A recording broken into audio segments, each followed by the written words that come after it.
Hi hello नमस्कार, मी विद्या. तुमचं माझ्या चॅनलमध्ये खूप खूप मनापासून स्वागत आहे.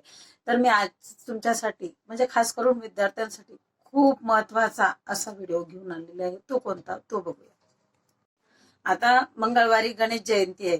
त्या निमित्ताने आपण ही सेवा बघणार आहोत. कारण ह्या वेळेस खूप सुंदर, दरवेळेसच छानच मुहूर्त येतो, त्याला काही शंका नाही.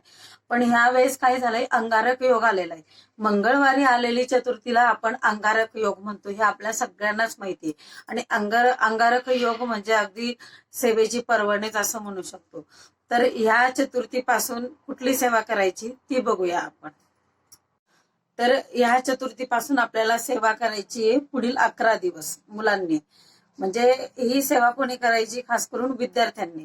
म्हणजे जे कोणी अभ्यास करताय किंवा विद्यार्थी म्हणा, कॉलेज गोईंग म्हणा, किंवा कोणी स्पर्धा परीक्षांचा अभ्यास करतंय, कुणी कुठलं ना कुठला अभ्यासाच्या रिलेटेड आपण स्टडी करतोय, तर त्यानुसार त्या लोकांनी ही सेवा करायची आहे.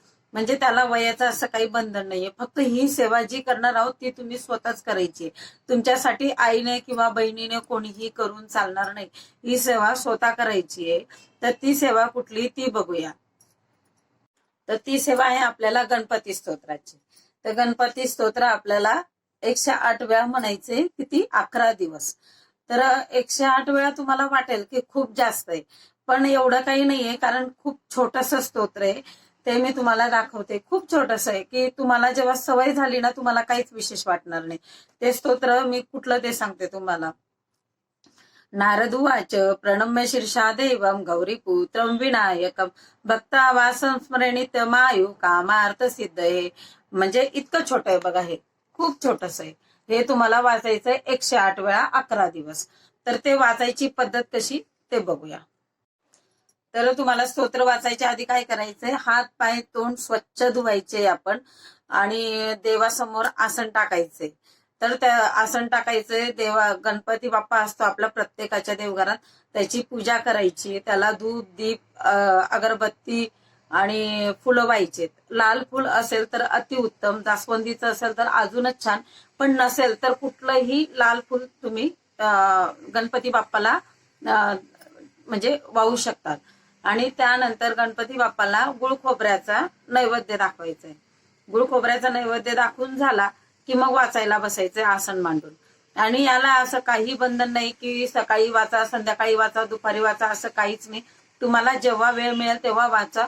पण जी वेळ ठरवलेली असेल ना 11 दिवस, तीच वेळ ठेवा. शक्यतोवर थोडी मागे पुढे अर्धा एक तास किंवा थोडी पार होऊ द्या.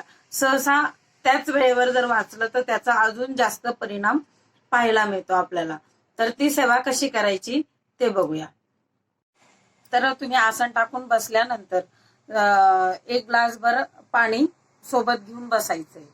तर तो कुठलाही मेटलचा चालेल, त्याचं असं काही बंधन नाहीये की याचाच पाहिजे त्याचाच पाहिजे. जो कुठला ग्लास असेल, तुम्ही ज्याने रोज पाणी पिता तो ग्लास भरून घेतला तरी चालेल. आणि तुम्हाला जर देवघराजवळ बसायचं नसेल, तुम्हाला कुठं तरी अशी व्यवस्थित कम्फर्टेबल जागा असेल तर तिथं तुम्ही बसू शकता. तुमच्याकडे स्टडी रूम असेल तिथं बसू शकतात, किंवा तुमची स्वतःची रूम असेल तिथं बसू शकतात. फक्त बसताना आधी देवाची तर पूजा करायचीच आहे, गणपती बाप्पाची. तर तिथं धूप दीप आणि दीप म्हणजे निरंजन प्रज्वलित करायचंय तुपाचं आपल्याला, आणि अगरबत्ती लावायची. आणि जिथं कुठे बसणार तिथंही अगरबत्ती लावायची. तिथं दीप लावायची गरज नाही, निरंजन लावायची गरज नाही. फक्त गणपती बाप्पा जिथं देवघरात आहेत तिथं हे सगळं करायचं. आणि गुळ खोबऱ्याचा नैवेद्य दाखवून झाला की तुम्ही त्या जागेवर बसलं तर चालेल, किंवा तुम्हाला जिथं कम्फर्टेबल असेल तिथं बसा. फक्त बसताना एक ग्लासभर पाणी घेऊन बसा आणि एक अगरबत्ती लावा तुम्ही जिथं बसाल त्या जागी सुद्धा. आणि मग वाचायला सुरुवात करायची. तर काय करायचं आपल्याला, 108 वेळा वाचायचे. तर 108 वेळा लक्षात नाही राहणार तर एक वही करायची, वहीवर 108 नंबर टाकून घ्यायचे. अशा 11 दिवसांचा 11 पानं तुम्ही करून घेऊ शकता. आणि प्रत्येक वेळी वाचून झालं की टिक करायचं. कारण की हे 11 21 असेल तर हे एवढं लक्षात राहतं, पण 108 वेळा लक्षात राहणं हे खरंच अवघड आहे. त्यापेक्षा जर आपण व्यवस्थित असं लिहून घेतलं तर आपल्याकडनं एकही वेळा ते मिस होणार नाही. प्रॉपर तुमचं 108 वेळा वाचन होईल ते गणपती स्तोत्राचं.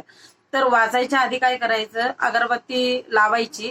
नंतर जो तुम्ही पाण्याचा ग्लास घेतलेला आहे ना त्याच्यावर आपला उजवा हात ठेवायचा असा ग्लासवर, आणि मग वाचायला सुरुवात करायचं. मग वाचून झाल्यानंतर जी अगरबत्ती तुम्ही लावलेली आहे त्याची चिमूटभर रक्षा घ्यायची, त्या पाण्यात टाकायची. जो ग्लास तुम्ही घेऊन बसलात, हात ठेवलाय उजवा हात त्या पाण्यावर, त्या ग्लासमध्ये चिमूटभर रक्षा टाकायची, ती जी तुमच्या जवळ लावलेली आहे तीच, आणि मग ती आपण पिऊन घ्यायची स्वतः, ज्याने वाचलं त्याने. तर तुमच्याकडनं जर एकाच वेळेत नाही पिणं झालं तर नंतर प्या, दिवसभरात कधी पिऊ शकता, पण ते नक्की प्या. कारण ते पाणी आपण खूप अभिमंत्रित केलेलं असतं. कारण 108 वेळा स्तोत्र म्हटलेलं म्हणजे अतिशय तीर्थ झालं ते एक प्रकारचं. तर ते तुम्ही पिऊन टाकायचंय. अशा पद्धतीने जर तुम्ही सेवा केली तर तुम्हाला 101% काय 1001% फायदा होणार. फक्त एक लक्षात ठेवायचं, गणपती बाप्पा हे मातृपितृ भक्त आहेत, हे आपल्या सगळ्यांना माहिती. आपण सगळ्यांनी गोष्टी ऐकलेल्या आहेत की जेव्हा त्यांना पृथ्वी प्रदक्षिणा करायला लावली, त्यांनी काय केलं, त्यांच्या आई वडिलांना प्रदक्षिणा घातली. म्हणजे त्यांचं आई वडिलांवर किती प्रेम होतं, किती आदर होता त्यांना, हे आपल्या सगळ्यांना माहितीये.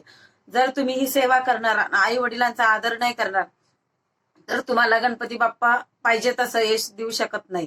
फक्त तुम्ही आई वडिलांचा आशीर्वाद घ्या आणि मग गणपती बाप्पाची पण सेवा करा. तुम्हाला याच्यात यश मिळणार म्हणजे मिळणार, आणि गणपती बाप्पाचा आशीर्वाद तर मिळणार, यात अजिबात सुद्धा शंका नाहीये. जर तुम्हाला या मंगळवारपासून नाही जमलं ही सेवा करायला तर काही टेन्शन नाही. कुठल्या महिन्यातील कुठल्याही चतुर्थीपासून पुढील 11 दिवस तुम्ही ही सेवा करा ह्या पद्धतीने, तरी चालेल. तर अशा पद्धतीने तुम्ही सेवा करा. तुम्हाला गणपती बाप्पा तुमच्या मनात जी काही इच्छा असेल ती तुमची सगळ्यांची पूर्ण हो. तुम्ही ज्या कोणी एक्झाम देत असाल त्या सगळ्यांमध्ये तुम्ही यशस्वी हो, अशी मी गणपती बाप्पाच्या चरणी प्रार्थना करते. आणि आजची ही छोटीशी सेवा पण खूप मोठी, खूप फळ देणारी सेवा जर तुम्हाला आवडली असेल तर लाईक करा, शेअर करा आणि सबस्क्राईब करा. धन्यवाद. गणपती बाप्पा मोरया. श्री स्वामी समर्थ.